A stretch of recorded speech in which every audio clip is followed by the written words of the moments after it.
The October wind cut through the streets of Chicago's South Side like a blade, carrying with it the scent of fallen leaves and the distant promise of winter. Officer Sarah Mitchell pulled her patrol car to the curb on West 63rd Street, the radio crackling with the usual chatter of a Tuesday evening shift. At 24, she had been on the force for exactly 8 months, still feeling the weight of her badge every time she looked in the mirror. Unit 2347, what's your location? The dispatcher's voice cut through the static. Sarah reached for the radio, her fingers still cold, despite the heater running full blast. Unit 2347 responding. I'm at 63rd and Ashland, completing a welfare check on the elderly resident at 6342 South Ashland. The elderly woman, Mrs. Johnson, had waved from her window as Sarah drove by, just as she did every evening. It was one of those small interactions that made Sarah feel like she was actually making a difference in the community. Growing up on the North Side, she had always dreamed of being a police officer, but the reality of patrolling these streets was different from what she had imagined at the academy. Her training officer, Sergeant Mike Rodriguez, had been reassigned to days the previous month, leaving Sarah to work solo patrols. She missed his steady presence and the way he could diffuse tense situations with just his voice. Tonight, the streets felt particularly quiet, almost too quiet for a neighborhood that usually buzzed with activity, even on weeknight evenings. Sarah's thoughts drifted to her younger brother Danny, who was starting his sophomore year at Northwestern. He had called earlier that day, excited about a journalism project he was working on about police-community relations. She had promised to take him on a ride-along soon, though she wasn't sure her sergeant would approve. Danny looked up to her, and she didn't want to disappoint him by showing him the darker side of the job too soon. The radio crackled again. All units, we have reports of suspicious activity near the abandoned warehouse district on South Halsted. Unit 2347, you're closest to that location. Sarah felt her pulse quicken slightly.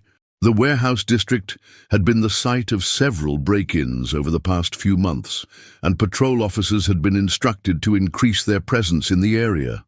She had driven through there twice during her shift, but hadn't noticed anything unusual. Unit 2347 copy, heading to South Halsted now. She pulled away from the curb, her headlights cutting through the gathering dusk. As she drove south, Sarah noticed how the neighborhood gradually changed. The modest houses with their small front yards gave way to empty lots and boarded-up buildings. Streetlights became more sparse, casting long shadows between the structures. This part of the district always made her feel uneasy, not because of any specific threat, but because of the isolation. Out here, backup could take several minutes to arrive. Her radio had been acting up lately, cutting in and out at random intervals. She made a mental note to report it to maintenance when she got back to the station. The last thing she needed was to lose communication during an actual emergency. Sarah turned onto South Halsted, her patrol car's engine humming quietly as she scanned the empty storefronts and industrial buildings. Most of the businesses here had closed years ago, victims of economic decline and urban flight. The warehouses that remained were mostly empty, their broken windows like dead eyes, staring out at the street. She slowed as she approached the area where the suspicious activity had been reported. Everything looked normal, just another quiet night in an abandoned part of the city. But something felt different tonight, though she couldn't put her finger on exactly what it was. The radio crackled once more, but this time the transmission was garbled, filled with static. Sarah tried to respond, but she wasn't sure if her transmission was getting through. She decided to complete one more sweep of the area before reporting back that everything appeared normal.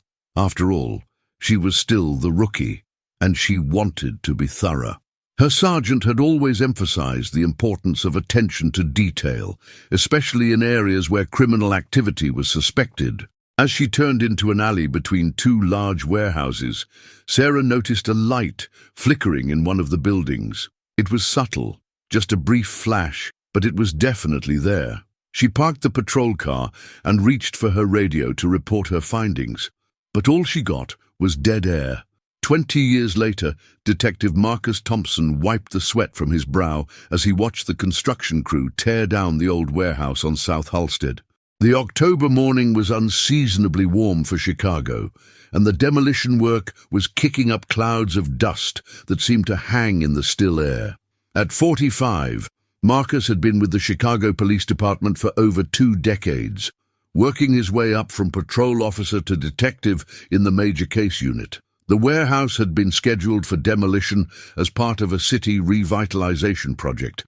The area that had been abandoned and forgotten for years was finally getting attention from developers who saw potential in the empty lots and crumbling buildings. Marcus was there purely by chance, following up on a cold case that had brought him to the neighborhood. "Detective Thompson," one of the construction workers called out, waving him over. "You're gonna want to see this." Marcus walked carefully through the debris, his experienced eyes automatically scanning the scene. The worker, a heavy-set man in his 50s, wearing a hard hat covered in dust, was standing near what had once been the building's foundation. "We were clearing out the basement level when we found this," the worker said, pointing to a section of concrete that had been broken away.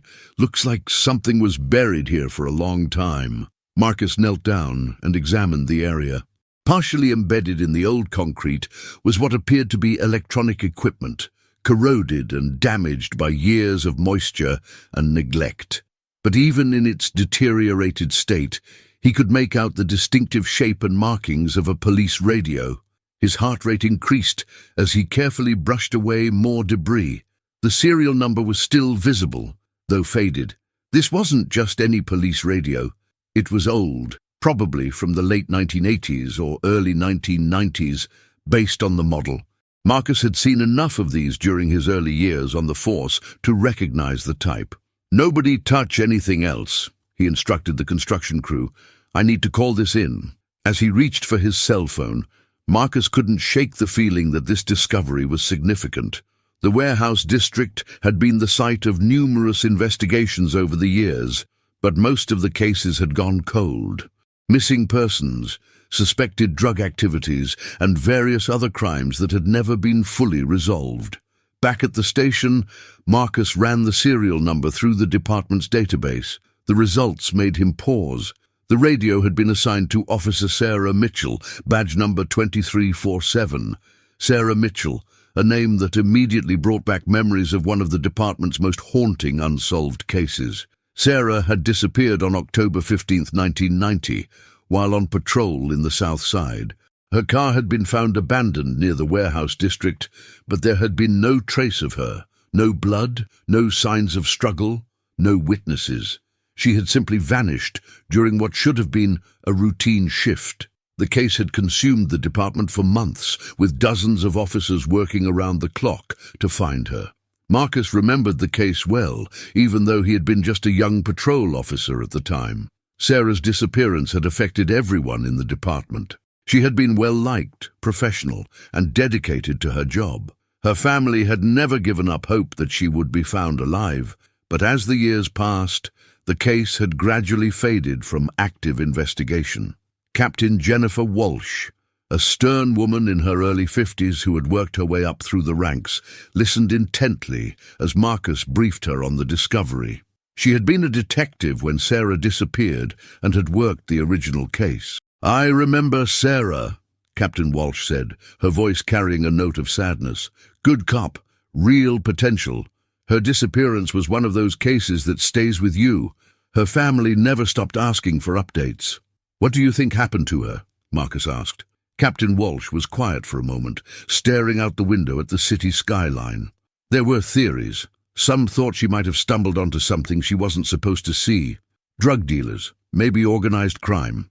That area was a hotbed of illegal activity back then. Others thought it might have been random violence, wrong place at the wrong time.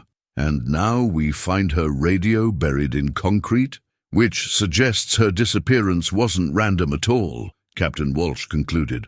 Someone went to a lot of trouble to hide that radio. The question is why? Marcus felt the familiar weight of a complex case settling on his shoulders. He had worked dozens of cold cases over the years, but something about this one felt different, Maybe it was the connection to the department's history, or maybe it was the thought of a young officer who had simply been doing her job when she vanished. "I want to reopen the case," he said. "There might be people still alive who remember something, evidence that was overlooked." Captain Walsh nodded. "Agreed. But Marcus, be prepared for this to get complicated. 20 years is a long time, and there are probably people who would prefer this case stay buried, just like that radio." Danny Mitchell had built a successful career as an investigative journalist for the Chicago Tribune, but nothing had prepared him for the phone call he received that Tuesday afternoon. At 34, he had covered corruption scandals, organized crime, and political intrigue, yet his hands were shaking as he hung up the phone after speaking with Detective Thompson. His sister's radio had been found. After 20 years of unanswered questions, sleepless nights, and a family torn apart by uncertainty, there was finally a tangible piece of evidence. Danny stared at his computer screen, unable to focus on the article he had been writing about city budget allocations. The words seemed meaningless now. He thought about his parents, Robert and Helen Mitchell, who had never recovered from Sarah's disappearance. His father had retired early from his job at the steel mill, spending his days calling the police department and following up on every possible lead. His mother had kept Sarah's room exactly as it was, as if she might walk through the door at any moment. They had both aged years in the months following the disappearance. The family had fractured under the weight of the mystery. His parents' marriage had survived, but barely. Danny had thrown himself into his studies and later his career, driven by a need to understand how truth could be buried and how justice could be denied. In many ways, Sarah's disappearance had shaped his entire professional life. Detective Thompson had agreed to meet with him at a coffee shop in Lincoln Park, away from the police station. Danny arrived early, choosing a table in the back corner where they could speak privately. The detective was a tall, lean man with graying hair and the kind of weathered face that came from years of dealing with Chicago's darker side. "I appreciate you reaching out to the family directly," Danny said as Thompson sat down. "Most cops would have just sent an official notification." "Your sister was one of us," Thompson replied simply. "She deserved better than a form letter." Danny studied the detective's face, looking for any sign of false hope or empty promises. He had dealt with too many officials over the years who had offered meaningless reassurances. But Thompson's eyes held something different, a genuine commitment to finding answers. "Tell me about the radio," Danny said. Thompson pulled out a photograph showing the corroded device as it had been found in the concrete. The serial numbers match. It was definitely hers. "But Danny, I need you to understand something. This discovery raises more questions than it answers." "What kind of questions?" "Someone buried that radio deliberately. The concrete around it wasn't part of the original foundation. It was poured later, probably within days or weeks of Sarah's disappearance. That suggests planning, organization. This wasn't a random crime." Danny felt a chill run down his spine. For 20 years, his family had held on to the possibility that Sarah's disappearance had been accidental somehow, or that she had simply walked away from her life. The idea that someone had deliberately harmed her and then carefully covered their tracks was harder to accept. "Have you looked at the original case files?" Danny asked. "I've been reviewing them all week. There were several leads that were never fully pursued. Your sister had been asking questions about some irregular activities in that warehouse district. Nothing official, just curiosity from a rookie cop who was paying attention to her beat." "What kind of irregular activities?" Thompson hesitated before answering. "Trucking operations that didn't make sense. Vehicles coming and going at odd hours from supposedly empty buildings. Sarah had mentioned it to her sergeant a few times, but it wasn't considered a priority." Danny pulled out a notebook, his journalist instincts kicking in despite the personal nature of the conversation. "Do you think she stumbled onto something?" "It's possible. The warehouse district in 1990 was essentially lawless. Drugs, stolen goods, illegal gambling, you name it. If a young, observant police officer started asking the wrong questions to the wrong people," the detective's voice trailed off, but Danny understood the implication. Sarah might have been killed simply for being a good cop in the wrong place at the wrong time. "I want to help with the investigation," Danny said. "Danny, I understand your desire to be involved, but this is an active police investigation now. I can't have civilians interfering with the process. I'm not just any civilian. I'm an investigative journalist with 20 years of experience, and I know this city better than most cops. I also have resources and contacts that the police department doesn't have." Thompson considered this for a moment. "What are you proposing?" "Let me work parallel to your investigation. I won't interfere with your evidence or witnesses, but I can pursue angles that might be difficult for an official police investigation. People talk to journalists differently than they talk to cops." The detective was quiet for a long moment, stirring his coffee and staring out the window at the afternoon traffic on Lakeshore Drive. Finally, he looked back at Danny. "If I agree to this, there have to be rules. You share everything you find with me, and you don't publish anything without clearing it with me first. This isn't just about getting a story, it's about finding out what happened to your sister." Danny nodded. "Agreed. Where do we start?" "With the people who were there 20 years ago, the ones who are still alive." The nursing home on Chicago's northwest side smelled of disinfectant and forgotten dreams. Detective Thompson walked down the sterile hallway, his footsteps echoing against the linoleum floor as he searched for room 127. Sergeant Mike Rodriguez, now 71 and suffering from early-stage dementia, had been Sarah Mitchell's training officer during her first months on the force. Rodriguez was sitting by the window when Thompson entered, staring out at the parking lot with unfocused eyes. Age had diminished the man who had once been known as one of the best street cops in the district, but when Thompson mentioned Sarah's name, something sparked in the old man's expression. "Sarah Mitchell," Rodriguez repeated slowly, his voice barely above a whisper. "That girl had real potential, smart, observant. She saw things other rookies missed." Thompson pulled up a chair, speaking gently. "Mike, we found her radio. It was buried in concrete near the old warehouse district." The elderly man's eyes suddenly became clearer, more focused. "I told them something wasn't right about that area. Too much activity for abandoned buildings. But nobody wanted to listen to an old patrol sergeant." "What kind of activity did you and Sarah observe?" Rodriguez was quiet for several minutes, and Thompson began to wonder if the moment of clarity had passed. Then the old sergeant spoke again, his voice stronger now. "Trucks. Always trucks coming and going at night. Different companies, but always the same drivers. Sarah started keeping notes, writing down license plates. She had a good eye for patterns."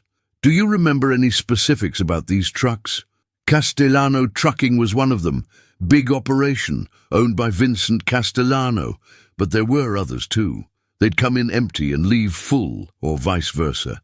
Never made sense for buildings that were supposed to be vacant." Thompson made notes, recognizing the Castellano name from organized crime investigations he had worked on over the years. Vincent Castellano had been suspected of running various illegal operations in the 1980s and 1990s, but had never been successfully prosecuted.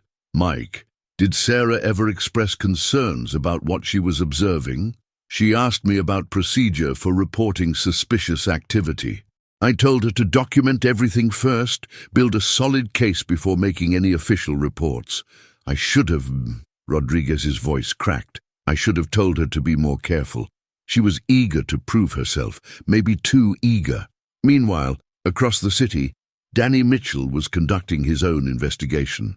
He had spent the morning at the Chicago Tribune's archives, pulling up newspaper articles from 1990 related to the warehouse district. What he found was a pattern of minor incidents that, when viewed together, painted a picture of organized criminal activity. Several small-time drug dealers had been found dead in the area during the months leading up to Sarah's disappearance. The deaths had been ruled as gang-related violence, but Danny noticed that all of the victims had been found near the same cluster of warehouses where Sarah's radio had been discovered. He decided to visit the neighborhood, hoping to find long-time residents who might remember something from 20 years ago. The area had changed dramatically since 1990, with new developments and gentrification pushing out many of the original inhabitants.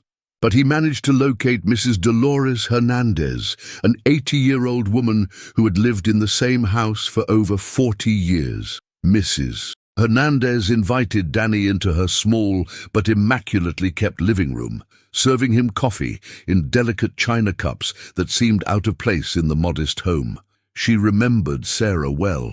"That young policewoman used to drive by every evening," she said in accented English. "Always waved at me when I was working in my garden. Such a nice girl, so polite.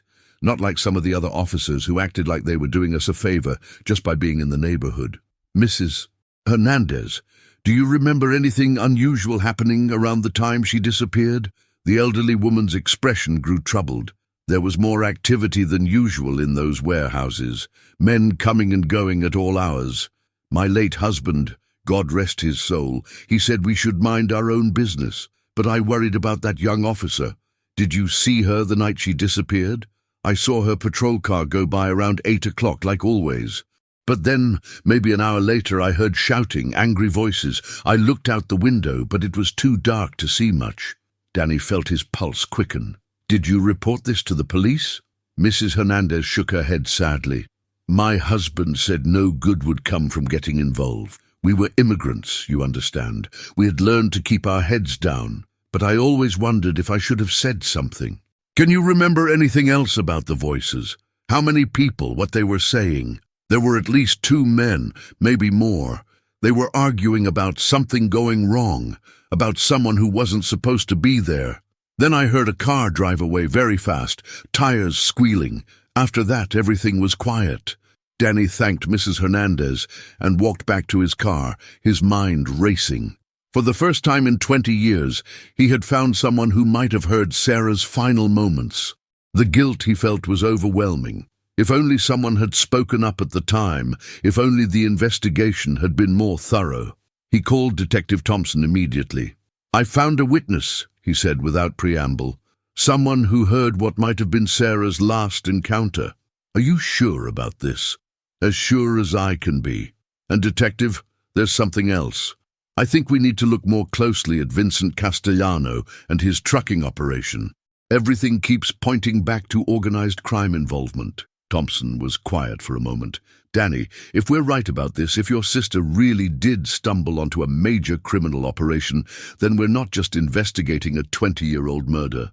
We're potentially opening up a case that could involve people who are still alive, still dangerous, and still have a lot to lose if the truth comes out." "Are you saying we should stop?" "No, I'm saying we need to be very careful about how we proceed, and we need to be prepared for the possibility that some people won't want us to find the truth." Vincent Castellano lived in a sprawling mansion in Oak Brook, a testament to the success of his legitimate businesses and the profits from his less legitimate ventures. At 73, he was still sharp, still dangerous, and still untouchable by law enforcement despite decades of investigations. Detective Thompson knew that approaching Castellano directly would be like walking into a lion's den, but sometimes the direct approach was the only way to get answers. The mansion's security was obvious, but not ostentatious. Cameras at every angle, a high fence disguised as landscaping,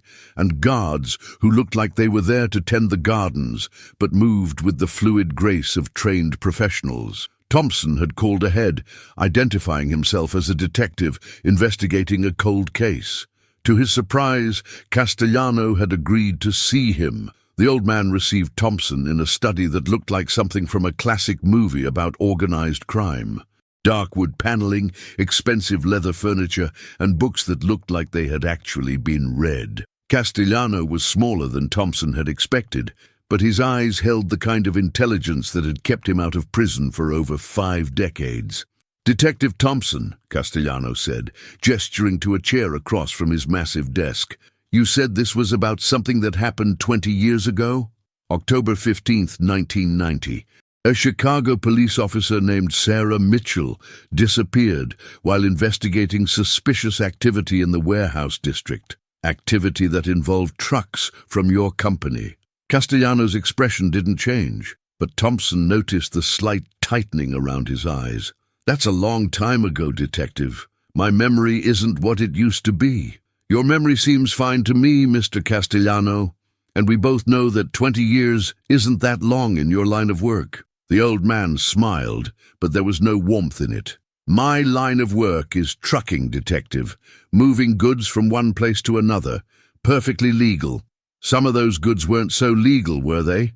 Castellano leaned back in his chair, studying Thompson with the calculating gaze of a predator.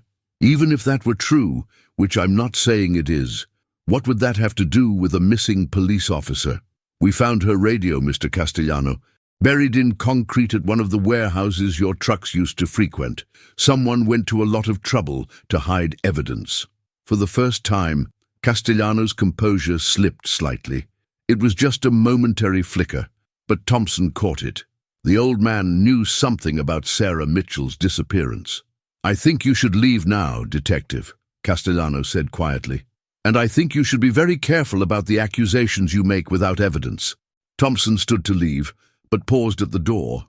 "Mr. Castellano, Officer Mitchell was 24 years old. She had a family who loved her, a career ahead of her. She was just doing her job. Lots of people were just doing their jobs in 1990, Detective. Sometimes those jobs put them in places they shouldn't have been." Meanwhile, Danny Mitchell was pursuing his own investigation from a different angle. He had spent the afternoon at the Cook County Clerk's office, researching property records for the warehouse district. What he found was a complex web of shell companies and dummy corporations that had owned various buildings in the area during the late 1980s and early 1990s. Many of the companies traced back to a single law firm, Brennan, Walsh and Associates. The firm had been dissolved in 1995, but Danny managed to track down one of the former partners, Thomas Brennan, who was now in his 70s and living in a retirement community in Evanston. Brennan was a thin, nervous man who seemed perpetually worried about something. When Danny introduced himself as a journalist investigating the Sarah Mitchell case, Brennan's hands began to shake. "I don't know anything about any missing police officer," Brennan said, but his voice lacked conviction. "Mr. Brennan, your firm handled real estate transactions for several companies that were connected to Vincent Castellano. I'm not asking you to admit to anything illegal, but I think you know more than you're saying." Brennan was quiet for a long moment, staring out the window at the Lake Michigan shoreline. Finally, he spoke in a voice barely above a whisper. "There were things happening in those warehouses that I didn't want to know about. My job was to handle the paperwork, make sure the transactions looked legitimate. I didn't ask questions, but you knew something was wrong." "Of course I knew. You don't stay in business as long as I did without understanding how the world really works. But knowing and proving are two different things." Danny leaned forward. "What happened to Sarah Mitchell?" Brennan's hands were shaking more noticeably now. "She was asking questions. Someone told Castellano that a police officer was sniffing around, taking pictures, writing down license plate numbers. He wasn't happy about it. Did Castellano order her killed? I don't know. I wasn't part of those decisions. But I know that when Vincent Castellano has a problem, that problem tends to disappear." Danny felt a chill run down his spine. "Are you willing to go on record with this information?" Brennan laughed bitterly. "Go on record? Son, I've been looking over my shoulder for 20 years. The only reason I'm still alive is because I kept my mouth shut. You think I'm going to start talking now? But you just told me. I told you things that everyone in the neighborhood suspected but could never prove. That's not the same as testimony that would hold up in court." Danny realized he was right. Suspicions and hearsay wouldn't be enough to build a case against someone like Castellano. They needed hard evidence, something that could definitively connect him to Sarah's disappearance. That evening, Danny met with Detective Thompson at a small restaurant in Chinatown. They compared notes, both realizing that they were close to understanding what had happened to Sarah, but still far from being able to prove it. "Castellano knows something," Thompson said.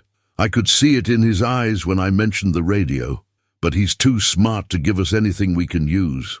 Brennan confirmed that Sarah was asking questions that made Castellano nervous, Danny replied, but he's too scared to testify. So where does that leave us? Danny stared at his untouched food, thinking about his sister and the injustice of her disappearance. It leaves us with the truth, but no way to prove it, unless we can find more evidence, or someone willing to talk. Danny, there's something else you should know. I did some checking on recent activities around the Castellano organization. Vincent is old, but his son Michael has been taking over more of the operations. If we keep pushing on this case, we might be stirring up a hornet's nest. Are you suggesting we stop the investigation? Thompson shook his head. No, I'm suggesting we be very careful about how we proceed.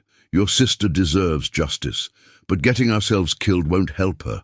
The break in the case came from an unexpected source. Detective Thompson was reviewing the original evidence files for the third time when he noticed something that had been overlooked 20 years ago. Sarah's patrol car had been processed for fingerprints, but the report noted that several prints couldn't be identified because they weren't in the system at the time. With advances in fingerprint databases and technology, Thompson decided to resubmit the unidentified prints. The results came back on a Thursday morning that would change everything. One of the prints belonged to Anthony Tony Marcelli, a small-time criminal who had worked as muscle for various Chicago crime families. More importantly, Marcelli was still alive and currently serving time in the Stateville Correctional Center for armed robbery. Thompson drove to the prison that same afternoon, knowing that inmates like Marcelli rarely talk to cops without good reason. But after 20 years in and out of the system, maybe Tony was ready to make a deal. Marcelli was a stocky man, in his 60s with grey hair and the kind of weathered face that came from a lifetime of poor decisions. He sat across from Thompson in the prison's interview room, his hands folded on the metal table, saying nothing. "Tony, your fingerprints were in that patrol car," Thompson said. "We can place you at the scene. After 20 years, that makes you our best suspect for Sarah Mitchell's disappearance." Marcelli's eyes flickered with something that might have been fear. "I don't know what you're talking about. Here's what I think happened. You were working security for one of Castellano's operations in the warehouse district. Officer Mitchell showed up at the wrong time, saw something she shouldn't have seen. Maybe it was an accident. Maybe she was just doing her job, but she became a problem that needed to be solved. You got nothing but an old fingerprint," Marcelli said, but his voice lacked conviction. Thompson leaned forward. "Tony, you're 63 years old. You've got what, maybe 10 years left? You can spend them in here, or you can help me close this case and maybe work out a deal. The choice is yours." The silence stretched between them for several minutes. Finally, Marcelli spoke, his voice barely audible. "She wasn't supposed to die?" Thompson felt his heart rate increase, but he kept his expression neutral. "Tell me what happened." "We were moving a shipment that night. Drugs, some stolen electronics. I don't remember exactly what. Vincent was paranoid about police attention, so he had us working extra security. When that cop showed up, we thought it was a raid. But it wasn't." Marcelli shook his head. "She was alone. Just a young cop on patrol who happened to be in the wrong place. My partner, Jimmy Kowalski, he panicked, started yelling at her, demanding to know who else was coming. She tried to radio for backup, but Jimmy grabbed the radio. What happened next? She fought back. She was tougher than she looked. But Jimmy, he was hopped up on cocaine, paranoid, not thinking straight. Things got out of hand." Thompson's jaw tightened. "He killed her? Not intentionally. At least I don't think so. There was a struggle. She hit her head on the concrete. By the time we realized how bad it was, she was gone. And then you buried her radio and covered up the crime. Vincent's orders. He said we had to make it look like she just disappeared. No body, no evidence, no case. We buried the radio and disposed of everything else." Thompson felt sick to his stomach, but he pressed on. "Where is Sarah's body, Tony?" Marcelli was quiet for a long time, staring at his hands. "Bottom of Lake Michigan. Jimmy weighted her down, took her out on one of Vincent's boats. She's been down there for 20 years. Meanwhile, Danny Mitchell was at his parents' house, finally ready to tell them what the investigation had uncovered. Robert and Helen Mitchell sat in their living room, holding hands, their faces aged by 2 decades of uncertainty and grief. "We know what happened to Sarah," Danny said gently. "She was killed while investigating criminal activity in the warehouse district. It wasn't random, and it wasn't her fault. She was just doing her job." His mother began to cry, not from sadness alone, but from a complex mixture of relief and anguish. After 20 years of not knowing, of imagining every possible scenario, there was finally an answer. "Will there be justice?" his father asked, his voice hoarse with emotion. "Detective Thompson is working on that. We have a confession from one of the men involved, but building a case against the others will be more difficult." Helen Mitchell looked up at her son through her tears. "At least we know she didn't suffer for a long time. At least we know she was trying to do the right thing." Danny hugged his parents, feeling the weight of 20 years of pain and uncertainty beginning to lift. But he also knew that knowing the truth was only the first step. Getting justice would be much harder. Back at the prison, Thompson was wrapping up his interview with Marcelli. "Tony, I need you to understand something. This confession doesn't automatically make everything okay. Sarah Mitchell was a police officer, and killing a police officer carries serious consequences. I know, but Jimmy's been dead for 15 years, and Vincent's an old man. What's the point of going after people who are already dying? The point is justice. The point is that actions have consequences, even 20 years later." Marcelli nodded slowly. "I've been carrying this around for 2 decades, Detective. Maybe it's time to let it go." As Thompson left the prison, he called Captain Walsh to brief her on the confession. The case was far from over, but for the first time in 20 years, they had answers about what had happened to Sarah Mitchell. "Good work, Marcus," Captain Walsh said. "But you know this is just the beginning. Building a case against Vincent Castellano, based on the testimony of a career criminal, isn't going to be easy. I know, but we owe it to Sarah and her family to try." "Agreed. Just be careful. Men like Castellano don't go down without a fight, and they have long memories for people who cause them problems." The first sign of trouble came 3 days after Tony Marcelli's confession. Detective Thompson arrived at his apartment in Rogers Park to find his front door slightly ajar. The wood around the lock splintered. His heart racing, he drew his weapon and called for backup before entering. The apartment had been professionally searched. Nothing was obviously missing, but Thompson could tell that someone had gone through his belongings with systematic precision. They had been looking for something specific, probably case files or evidence related to the Sarah Mitchell investigation. Captain Walsh arrived with the crime scene unit, her face grim as she surveyed the damage. "They were sending you a message, Marcus. The question is whether you're going to listen to it." "I'm not backing down from this case," Thompson said firmly. "If anything, this proves we're on the right track. It also proves that we're dealing with people who still have resources and aren't afraid to use them.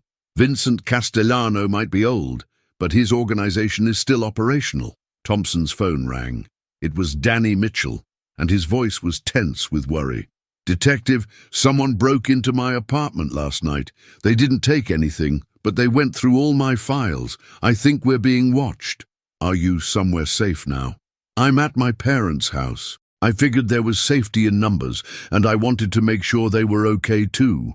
Thompson felt a knot forming in his stomach. The fact that both he and Danny had been targeted meant that someone was taking the investigation very seriously. "Danny, I need you to be extra careful. Don't go anywhere alone, and don't follow any regular patterns. These people play for keeps." "What about the case? Are we going to let them intimidate us into dropping it?" "No, but we need to be smart about how we proceed. Meet me at the station in an hour.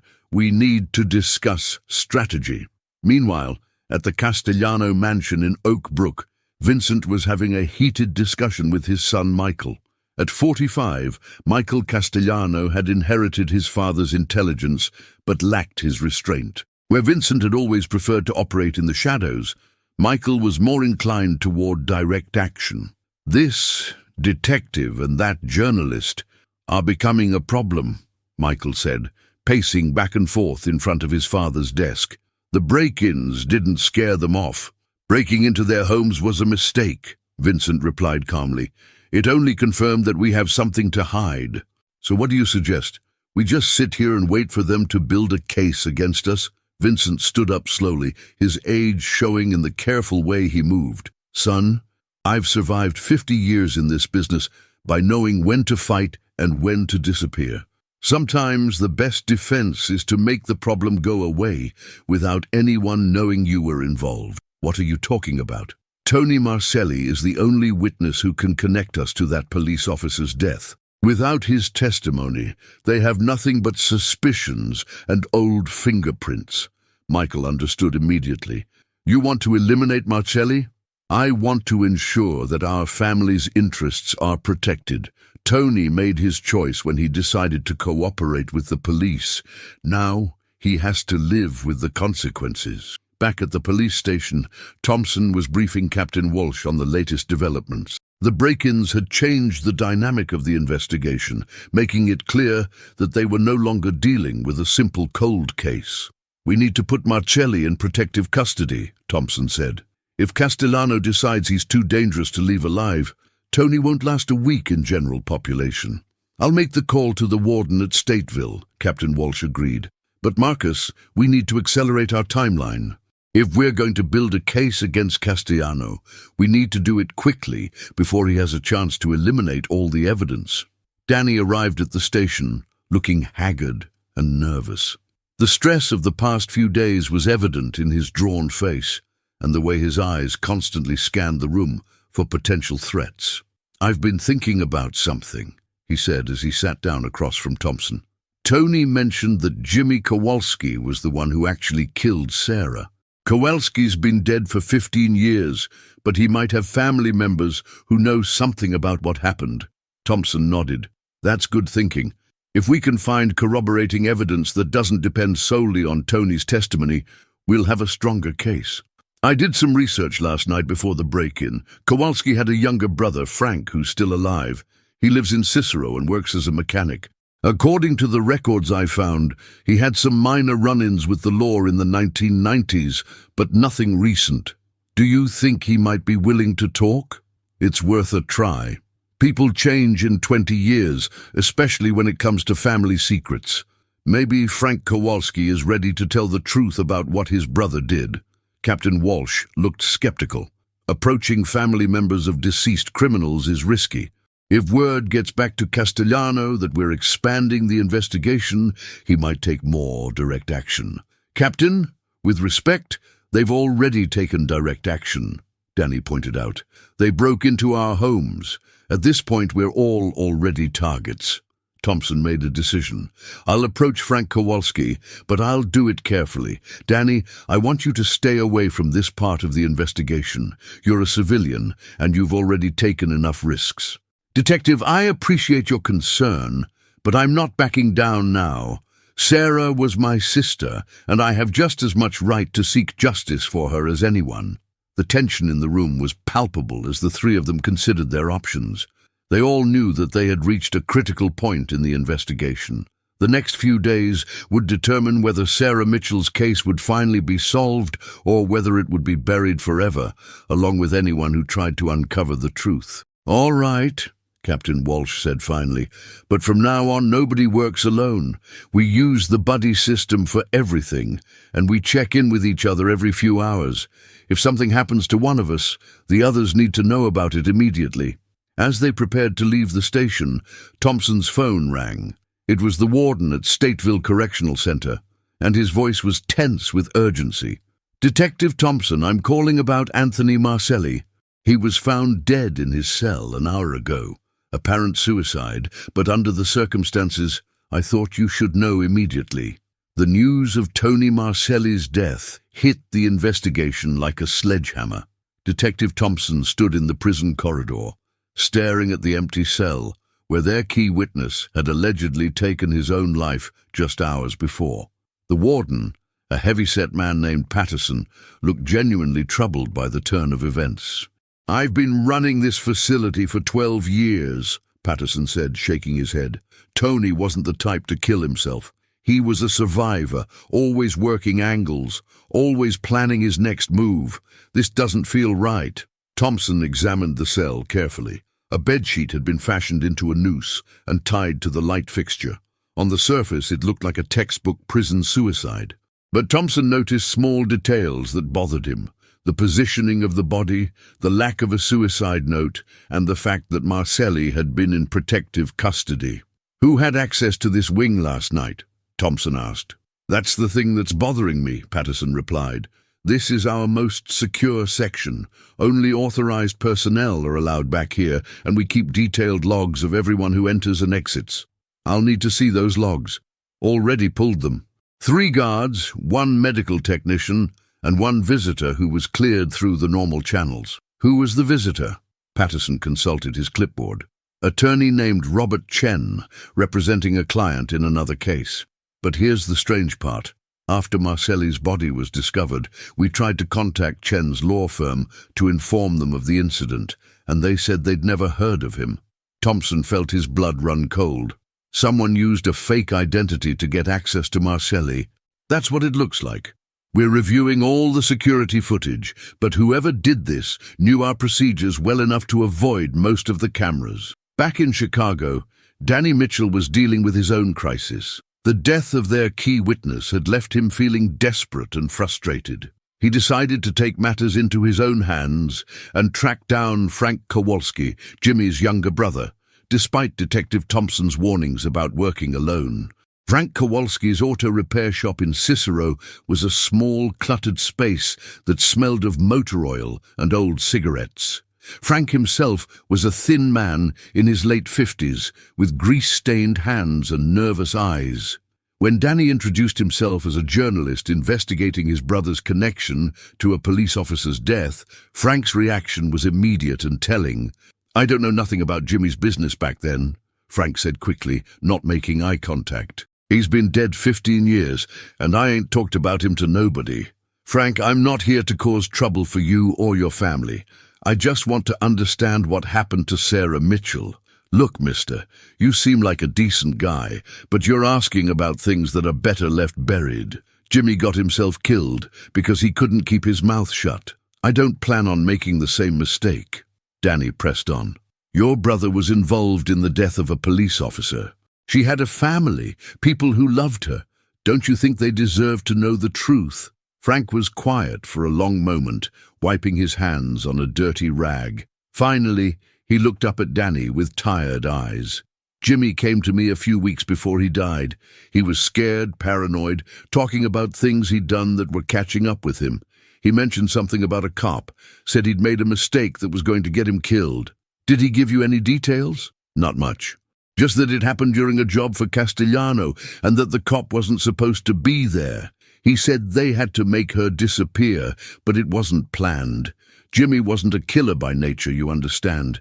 He was just muscle, not very bright, but not evil either." Danny felt a surge of hope. "Frank, would you be willing to testify about what Jimmy told you?" Frank laughed bitterly. "Testify? Against the Castellanos? You really don't understand how this works, do you? Jimmy's dead. Tony Marcelli's dead, and anyone else who knows about this is probably next on the list." "What do you mean Tony's dead?" "Heard it on the news this morning. Suicide in prison, they said. Real convenient timing, if you ask me." Danny felt the blood drain from his face. He hadn't heard about Marcelli's death yet, and the implications hit him like a physical blow. Their case had just lost its most important witness. "Frank, if you know something, now might be your only chance to tell someone. These people are eliminating anyone who can connect them to Sarah's death." Frank looked around his shop nervously, as if expecting someone to be listening. "There's something else, Jimmy told me. Something that might help your investigation. He said they didn't just bury that cop's radio. There were other things, evidence from other jobs that went wrong." "What kind of evidence?" "I don't know exactly. But Jimmy said Castellano kept insurance policies, things he could use against his own people if they ever turned on him. Photos, documents, recordings maybe. Jimmy thought it was all hidden somewhere, but he never told me where." Danny realized he might have stumbled onto something significant. If Vincent Castellano had kept evidence of his organization's crimes as leverage against his associates, that evidence might still exist somewhere. Did Jimmy ever mention where this material might be hidden? He said something about the old man's first warehouse, the one where it all started, but that place has been torn down for years. Danny thanked Frank and left the shop, his mind racing with possibilities. He called Detective Thompson immediately to share what he'd learned and to find out about Marcelli's death. "Danny, where are you?" Thompson's voice was tense with worry. "I'm in Cicero. I just talked to Frank Kowalski, and he told me something important. But first, is it true about Tony Marcelli?" "Yes, he's dead. And it wasn't suicide, despite what the official report will probably say. Someone got to him in protective custody." Danny felt sick to his stomach. "They killed him to keep him quiet. That's what it looks like. And Danny, that means everyone connected to this case is in danger. I need you to get somewhere safe and stay there." "I can't do that, Detective. Frank Kowalski told me that Castellano might have kept evidence from his criminal activities hidden somewhere. If we can find that evidence, we might not need witness testimony to build a case." Thompson was quiet for a moment, considering the implications. "What kind of evidence?" "Photos, documents, recordings, things Castellano could use as leverage against his own people. Frank thinks it might be hidden at Castellano's original warehouse location." "Danny, that warehouse was demolished years ago. Even if there was evidence there once, it's probably long gone." "Maybe, but it's the only lead we have left. With Marcelli dead, we need something else to build a case on."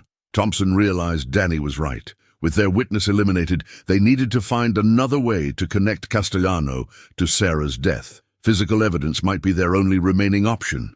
"All right, but we do this together, and we do it carefully. Meet me at the station and we'll research the history of that warehouse property. If there's evidence hidden there, we need to find it before Castellano realizes we're looking for it."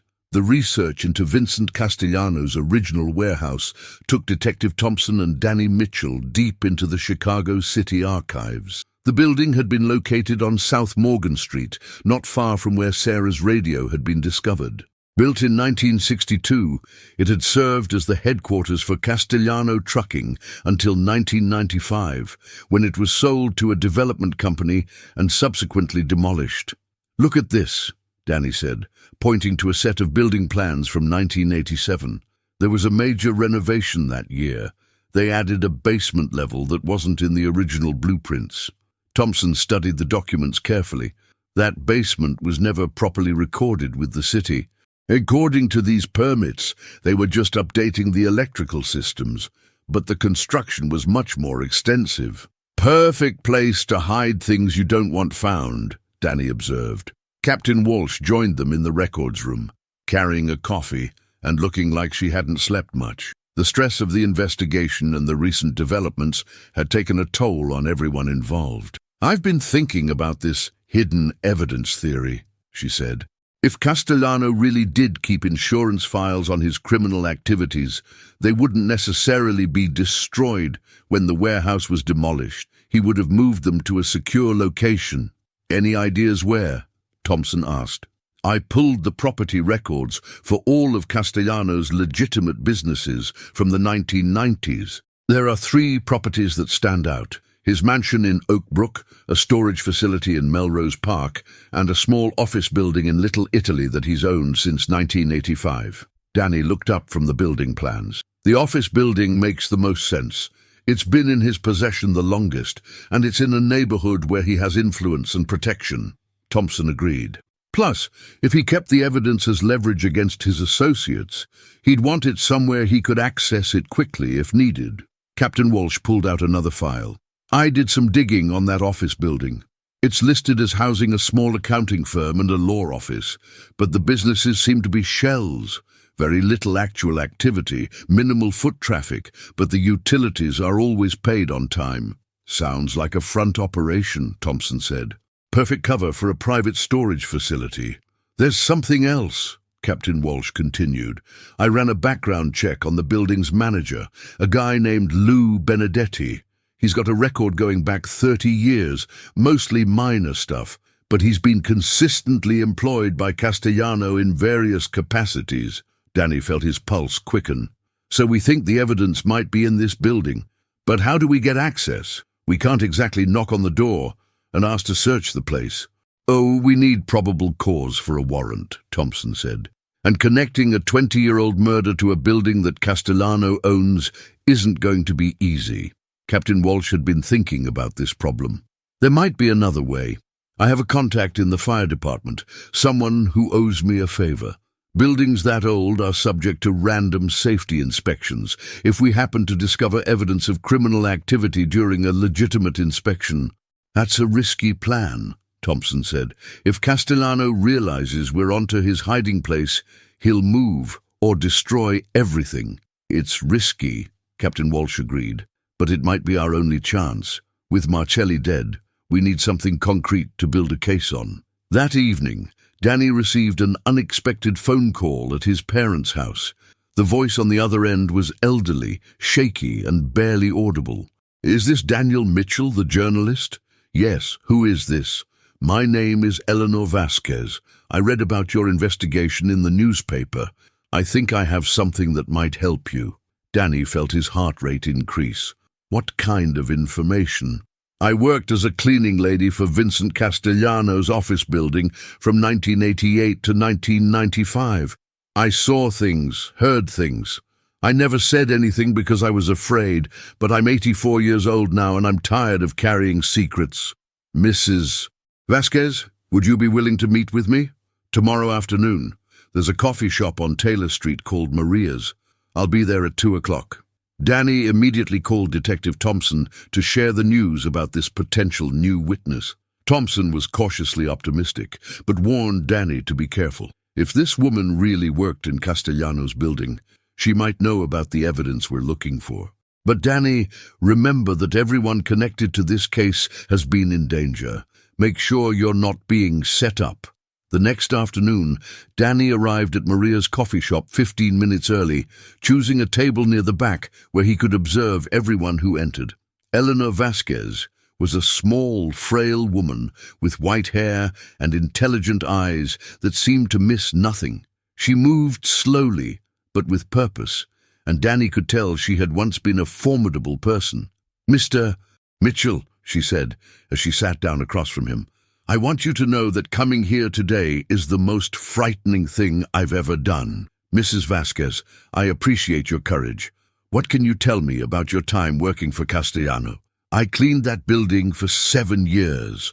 Most of the time it was just routine office work, but there was a basement level that I was never supposed to enter.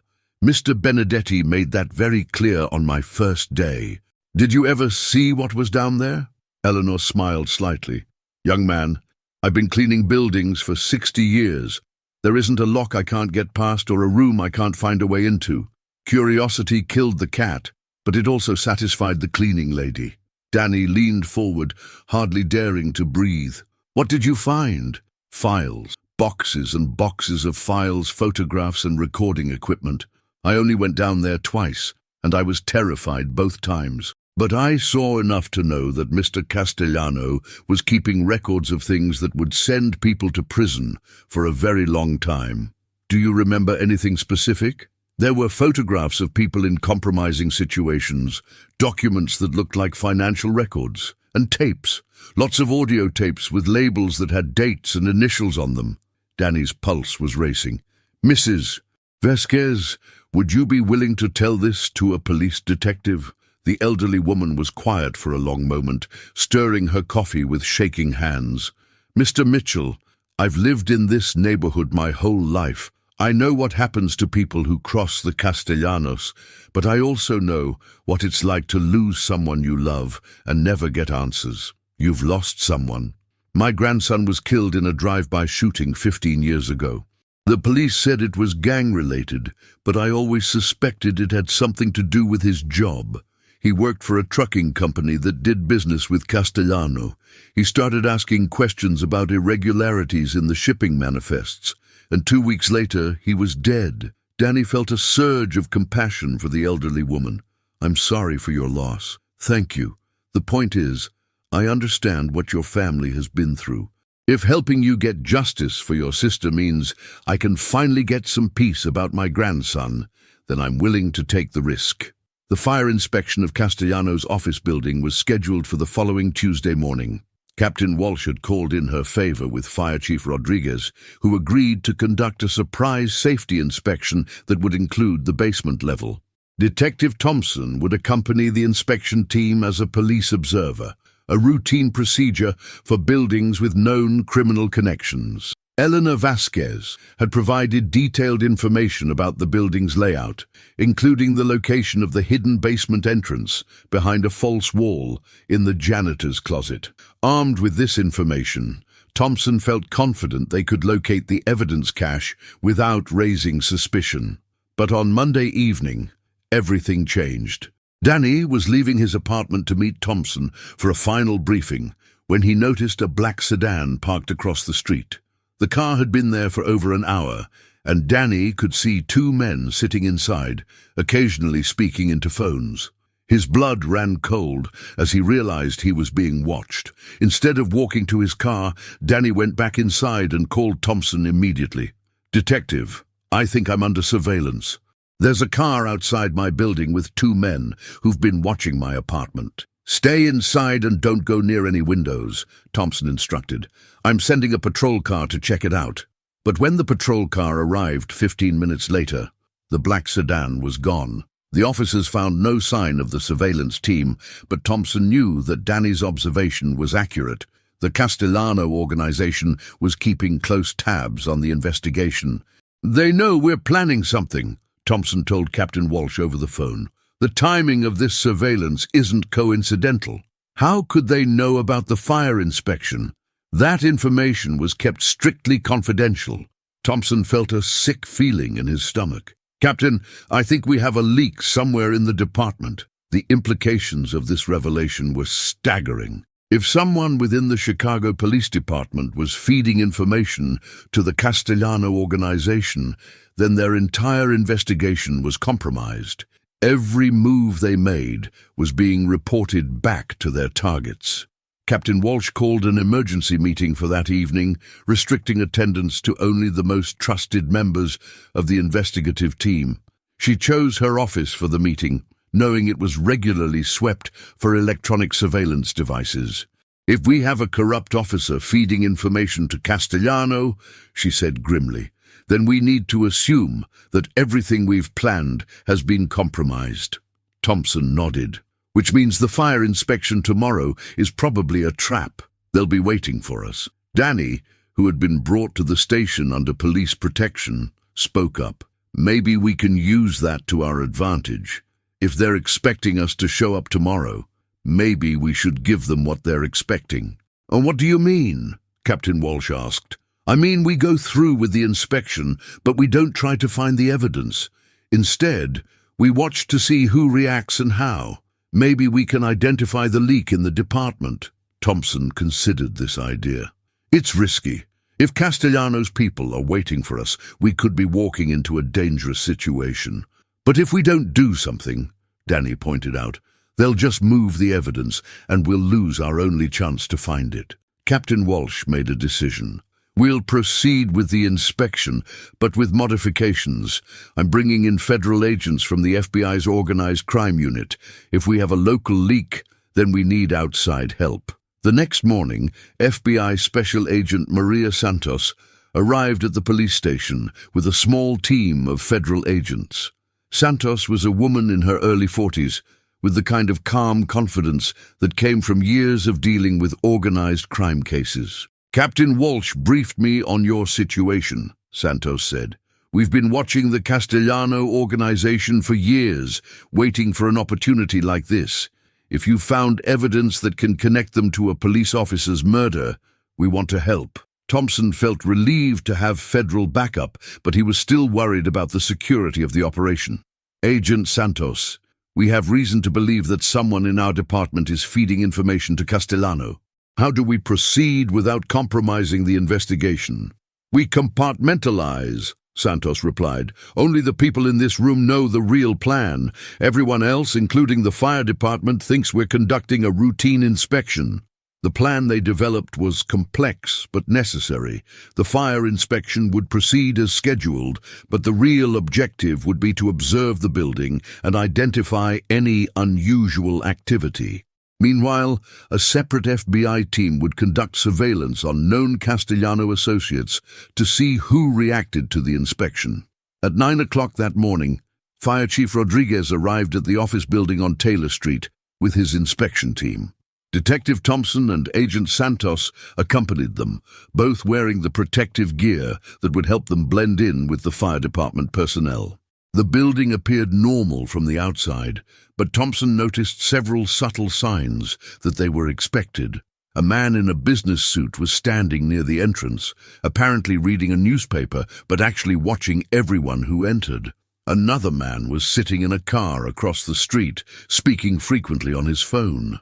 Lou Benedetti, the building manager, met them at the entrance with what appeared to be genuine surprise and cooperation. He was a heavy-set man in his 60s with the kind of nervous energy that came from a lifetime of criminal activity. "Gentlemen, I wasn't expecting an inspection today," Benedetti said, but his eyes were alert and calculating. "Is there some kind of problem?" "Routine safety inspection, Mr. Benedetti," Fire Chief Rodriguez replied.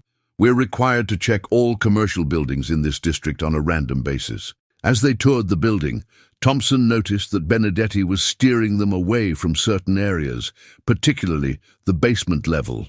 When Chief Rodriguez insisted on inspecting the lower floor, Benedetti became visibly nervous. "There's really nothing down there but storage and mechanical equipment," Benedetti said. "I don't think it's necessary to—" "Sir, we're required to inspect all levels of the building," Chief Rodriguez interrupted firmly. In the basement, Thompson and Agent Santos found exactly what Elena Vasquez had described, a normal-looking storage area with a janitor's closet that contained a hidden entrance behind a false wall. But when they examined the area more closely, they discovered that it had been recently disturbed. "Someone's been here recently," Santos whispered to Thompson. "Look at the dust patterns on the floor." Thompson realized what had happened. The Castellano organization had moved the evidence, probably within the past few days.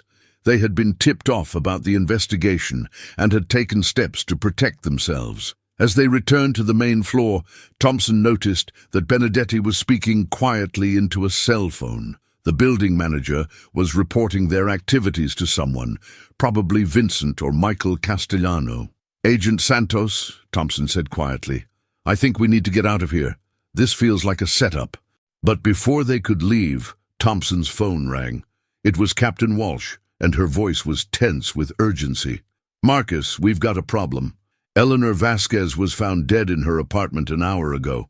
Apparent heart attack, but given the timing, I'm suspicious." Thompson felt his blood run cold. Their elderly witness, the woman who had courageously come forward with information about the evidence cache, was dead, and he realized that their investigation had just taken a deadly turn.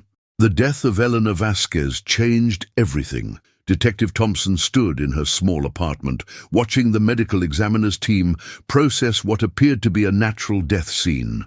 But Thompson knew better. The timing was too convenient, and Eleanor had been in good health for her age when he had spoken with her just days earlier. "No obvious signs of foul play," the medical examiner told Thompson. "But given the circumstances, I'll run a full toxicology screen. There are drugs that can induce cardiac arrest in elderly patients without leaving obvious traces." FBI agent Santos pulled Thompson aside. "We need to assume that everyone connected to this case is now a target. The Castellanos are cleaning house, eliminating anyone who can connect them to Sarah Mitchell's death."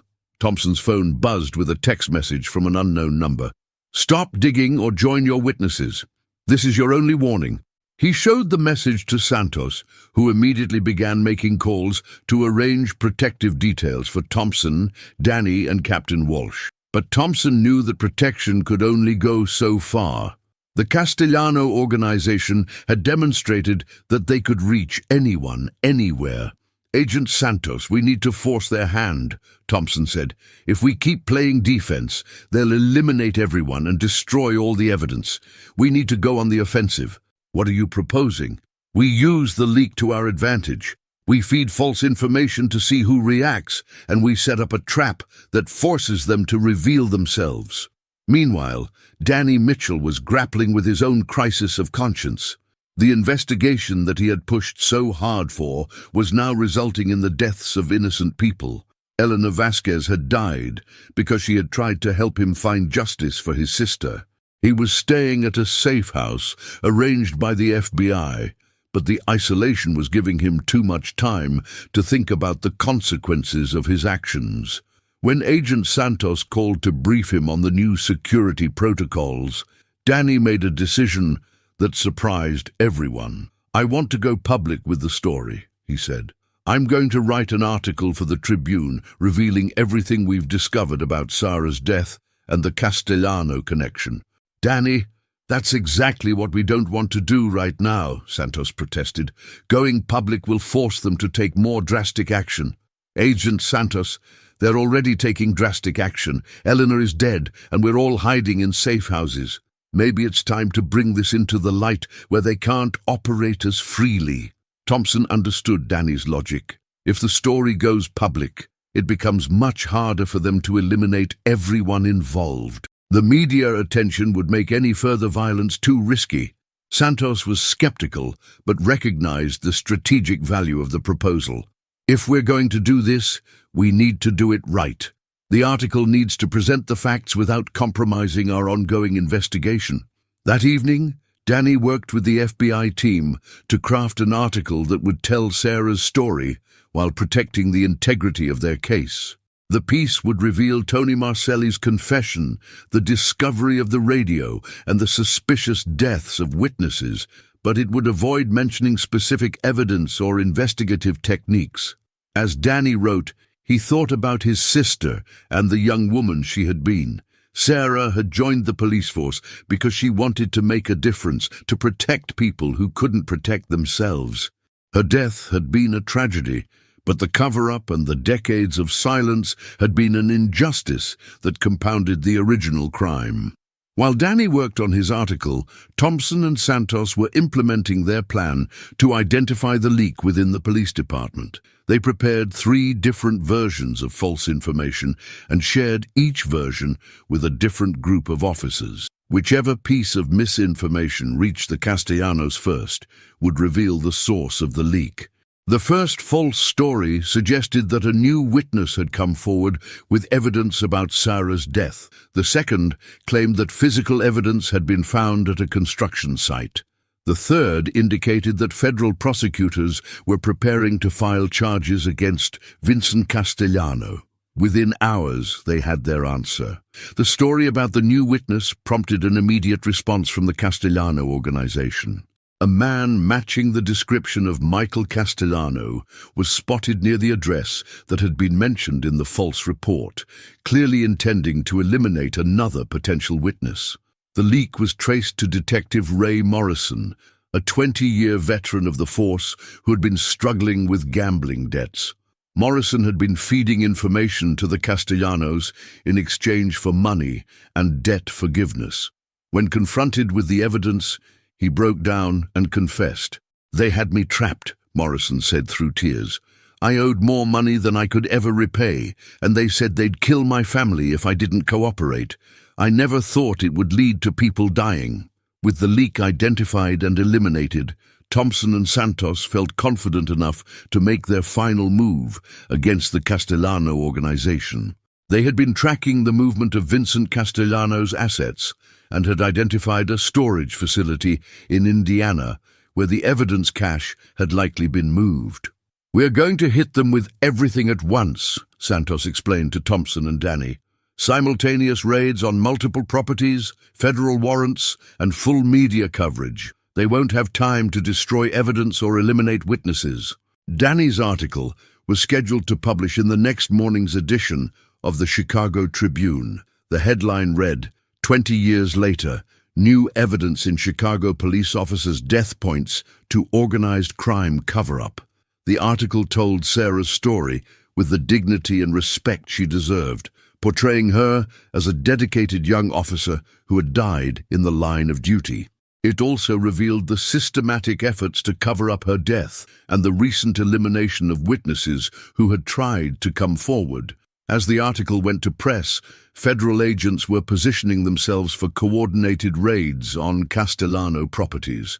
Thompson felt a mixture of anticipation and dread. After months of investigation, they were finally ready to bring Sarah's killers to justice. But Vincent Castellano was not a man who accepted defeat easily.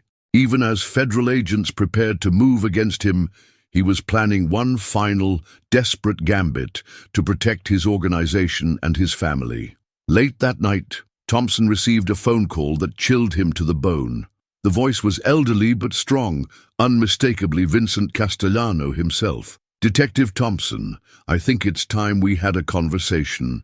Man to man, professional to professional. Mr. Castellano, anything you want to say to me can be said through your lawyer. I'm afraid it's not that simple anymore. You see, I have something that belongs to you, or rather, someone." Thompson felt his heart stop. "What are you talking about?" "Daniel Mitchell is a very dedicated young man. So dedicated to finding the truth about his sister that he's willing to put himself in harm's way. Right now, he's my guest, and whether he remains a guest or becomes something else depends entirely on your next actions." Thompson realized with horror that Danny had been kidnapped. Despite all their security precautions, the Castellanos had managed to get to him. The final confrontation was about to begin, and the stakes could not be higher. The warehouse on the outskirts of Chicago was eerily quiet in the pre-dawn darkness. Detective Thompson sat in the passenger seat of an FBI surveillance van, watching the building where Vincent Castellano was holding Danny Mitchell. The old crime boss had chosen the location carefully, isolated with multiple escape routes and far from any potential witnesses. "We have snipers in position and tactical teams ready to move," Agent Santos said quietly into her radio. "But this is delicate. One wrong move and we lose the hostage." Thompson's hands were clenched into fists. After everything they had been through, after all the progress they had made in solving Sarah's case, it might all come down to this final confrontation. Vincent Castellano was making his last stand, and Danny Mitchell's life hung in the balance. Castellano had agreed to meet with Thompson alone, claiming he wanted to negotiate a resolution that would save his family from prosecution. Thompson knew it was probably a trap, but with Danny's life at stake, he had no choice but to take the risk. "Detective, you don't have to do this," Santos said. "We can wait him out, or we can go in with full tactical support." "Agent Santos, this man has been killing people to cover up my investigation. If there's a chance to end this without more bloodshed, I have to take it." Thompson checked his concealed recording device one final time. Whatever happened in that warehouse, there would be a record of it. He walked across the empty parking lot, his footsteps echoing in the stillness of the early morning. Inside the warehouse, Vincent Castellano was waiting in what appeared to be a makeshift office. Despite his age and the circumstances, he still carried himself with the dignity and authority of a man who had controlled a criminal empire for decades. Danny was sitting in a chair nearby, unharmed, but clearly frightened. "Detective Thompson," Castellano said with a slight nod, "thank you for coming. I hope we can resolve this situation like civilized men." "Where I come from, Mr. Castellano, civilized men don't kidnap journalists and murder elderly witnesses." Castellano's expression didn't change. "Where I come from, detective, family comes first. Everything else is just business."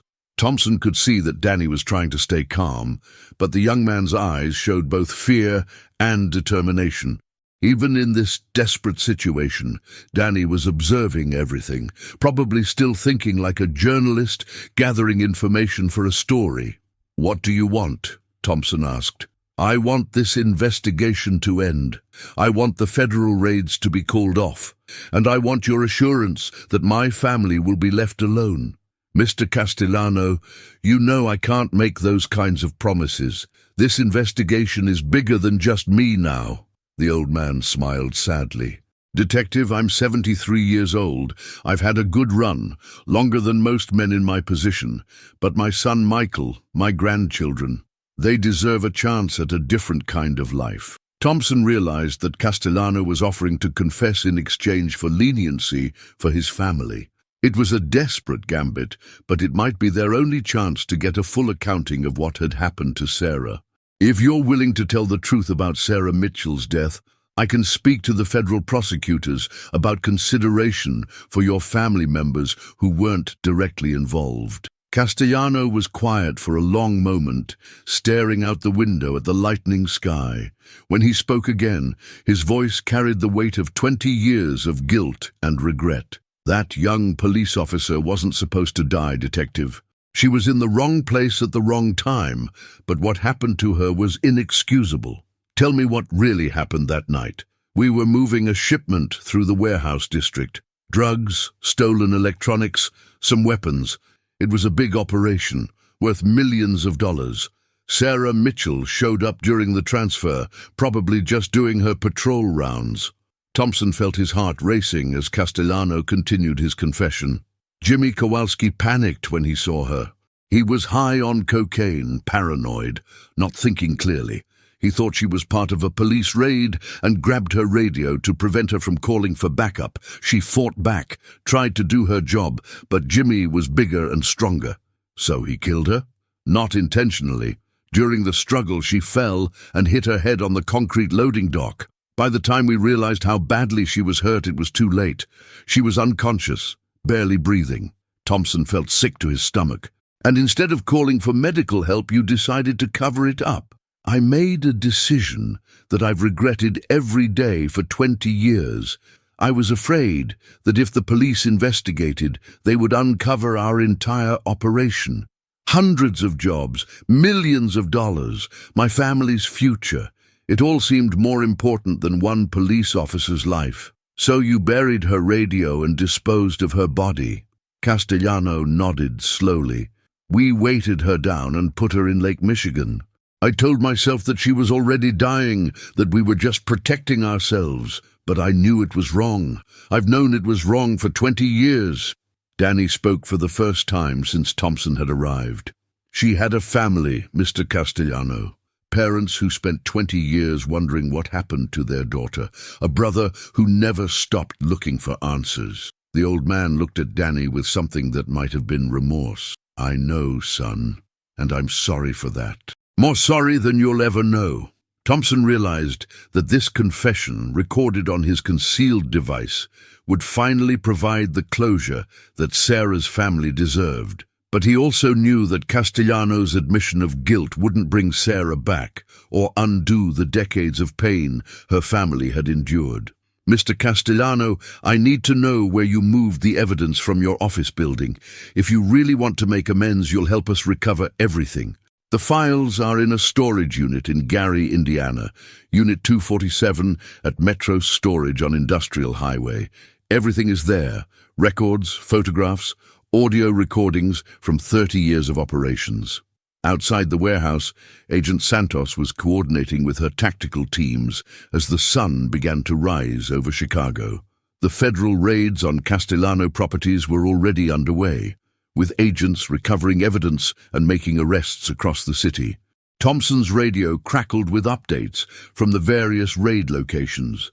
Michael Castellano had been arrested at his home, along with several associates who had been involved in the organization's current operations. The storage unit in Indiana was being secured by federal agents. "Detective Thompson," Santos's voice came through his earpiece. "We need to wrap this up. The media is starting to arrive, and we don't want this turning into a circus." Thompson looked at Vincent Castellano, seeing an old man who had finally run out of options and allies. "Mr. Castellano, I need you to release Danny and surrender yourself to federal custody." "Of course, Detective. I'm tired of running, tired of looking over my shoulder. Maybe it's time to face the consequences of my actions." As federal agents entered the warehouse to take Castellano into custody, Thompson helped Danny to his feet. The young journalist was shaken but unharmed, and Thompson could see the relief in his eyes as he realized the ordeal was finally over. 3 months later, Detective Thompson stood in federal court as Vincent Castellano pleaded guilty to charges related to Sarah Mitchell's death and decades of organized crime activities. The old man had kept his word, providing detailed information about his organization's operations and helping federal prosecutors build cases against dozens of associates. Danny Mitchell's article about the investigation had won a Pulitzer Prize for investigative journalism, but more importantly, it had brought national attention to the problem of unsolved cases involving law enforcement officers. Sarah's story had become a symbol of dedication and sacrifice, inspiring reforms in how police departments handle missing officer cases. Robert and Helen Mitchell sat in the courtroom's front row, finally able to hear the full truth about their daughter's death. The pain of losing Sarah would never completely heal, but knowing what had happened to her provided a sense of closure they had been seeking for 20 years. As Castellano was led away to begin his life sentence, Thompson reflected on the long journey from that first discovery of Sarah's radio to this moment of justice. It had cost lives, destroyed families, and revealed the darkest aspects of both crime and law enforcement. But it had also demonstrated the power of truth and the importance of never giving up on justice, no matter how much time had passed. Sarah Mitchell had been a rookie cop who died trying to do her job. 20 years later, her story had finally been told, her killers brought to justice, and her sacrifice properly honored. It wasn't the ending anyone would have chosen, but it was the justice she deserved.